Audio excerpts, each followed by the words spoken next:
Ndakatarisa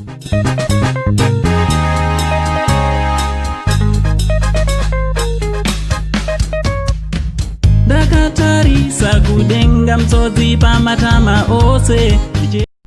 Right, mastreets esocial media emamakati sekuru swera muchitarisa muchiongorora kuti zvinhu zviri kufamba sei. Aiwa, basa rangu ndiri kuitawo zukuru, handiri kuzama nditi. Right, teerera muzukuru, ndisanda kuratidzai zviri zvitatu, chimwe chete chandoda kuratidzai.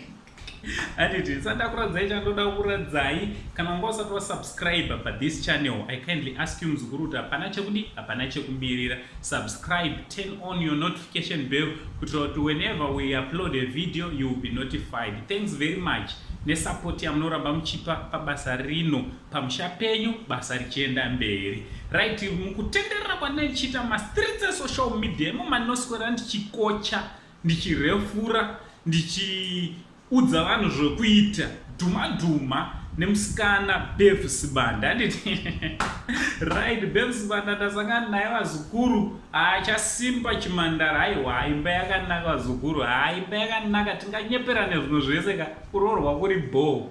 Kuva nemba yako kuri bho, especially kana mune peace mumba machona, bholato. Handiti so zimandara ramba rataiwa, ndoda kuratidza kuti kunyange ndanga ndiri nekabhodhi kaslend, handiti ozvino ndave chidhafukorera mbichana, asi ndinogona kuzvizunza. Aiwa, kutamba chichiri kugona chisikana chachona. So tonyorana mumacomments mondodza kuti what do you think naBev achitambisa chiuno, achitambisa zvaainazvo. Handiti naUncle Saint, the only Zimbabwean uncle, sekuru vevanhu. Ngataurira nekumakomenti chiti much love.